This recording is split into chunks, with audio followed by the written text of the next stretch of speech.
So here we are, guys, back with another Clover chapter, and well, we are actually getting into a new arc, already setting it up straight away, and I'm surprised we're going back into the dungeon stuff, actually, but this time we're going to be going into one of the grand zones of magic, the underwater temple.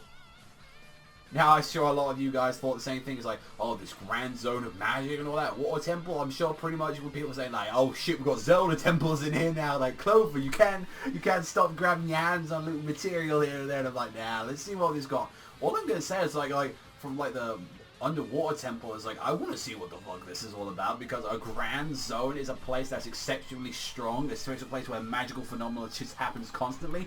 And the first thing I thought, like, when they were talking about this is like, do you know what this sounds like? This sounds like a raid dungeon.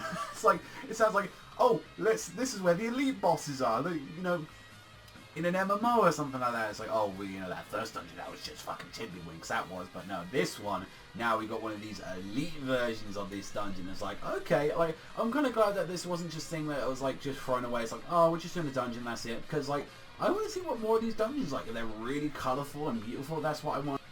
And now let's talk about that piece of shit fucking captain that was like, this is what this guy, he's been embezzling and selling top secret magical items, smuggling like magical potions and all that. You know, he violates everything against like the knights and all that. And then also as well, he's also kidnapping barrier sorcerers. And this is like, you know, concrete evidence against him, like that directly links him to the terrorist. And it's like, they're pretty much guaranteed. It's like, yo, those guys right now, it's like they're dead. It's like, this could be the worst like scandal in history. We've got to keep this on wraps and all that. It's like stop making like the panic public. Like, you know, we've got traitors in our midst and all that. We're not letting this go like out of notice or anything like that. But it's like, oh, it's like, yeah, let's go leave, guys. You know, we'll go and sort this out. And it's like, oh yeah, like, see you later, Asta and all that. Let's go and sort this out. And it's like, oh, we find out that there is a traitor among the midst of like all of these characters, and it turns out that it's that motherfucker from what we saw all the time. It's that guy that was actually doing all the magic, like stuff like that. Like, you know, oh, you know my little thing. They're like people that had like the painting magic. I'm like, well then,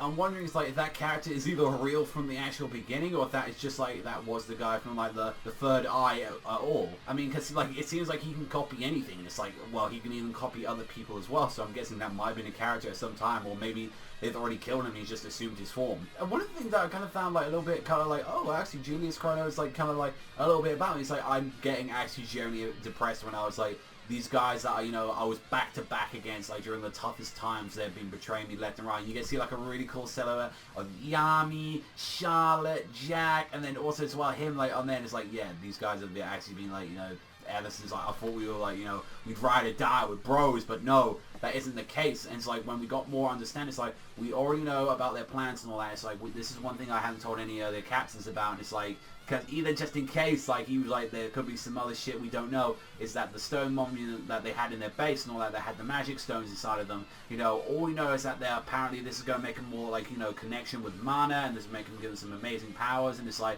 we already knew with, like, Foglio, like, you know, he actually had one of these, like stones himself, and it's like, we can't let him have these, and it's like, there are 3 of the like remaining stones, and it's like they know where one of them is, and it's like, what, you know, where is that? And it's like this underwater temple that like they've been talking about. It's like the problem is that, yeah, this is quite a, like, intimidating place to go, and I'm thinking like, if Black Clover ever became a game, I feel like this could be like one of the places you go. Like, you could have like battles in like the central player area and stuff like that. You could have like the caves and stuff like that, and dungeons. It's like, if there's all kind of like a perfect setup, like you can do a lot with the games and stuff like that. If there ever is a game of Black Clover, please let there be one in case.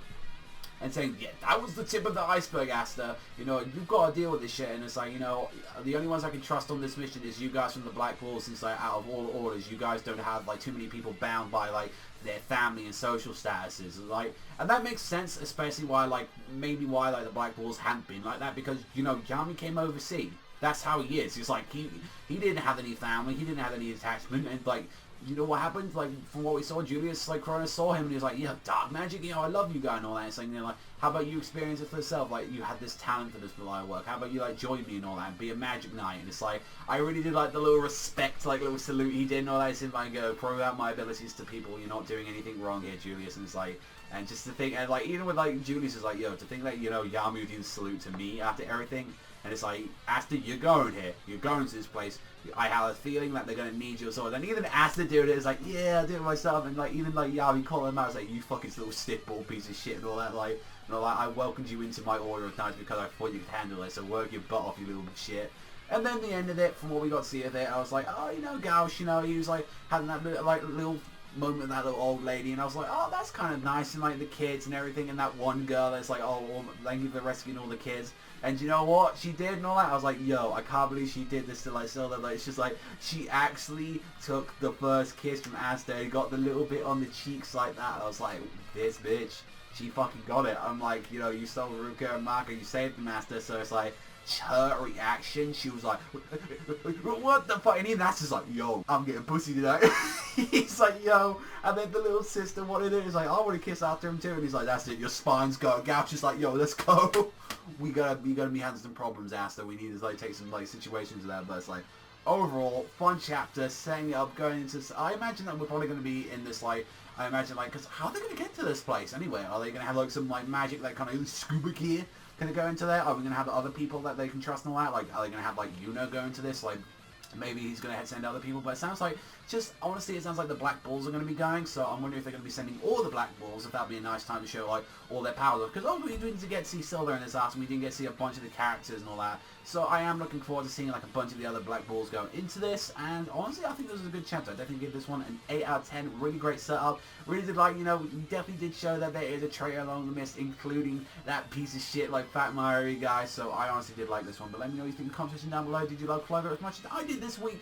And that's all from me. So, you know, you hit that like and subscribe if you love Clover. But that's all from me. So stay beautiful. And I'll see you guys next time.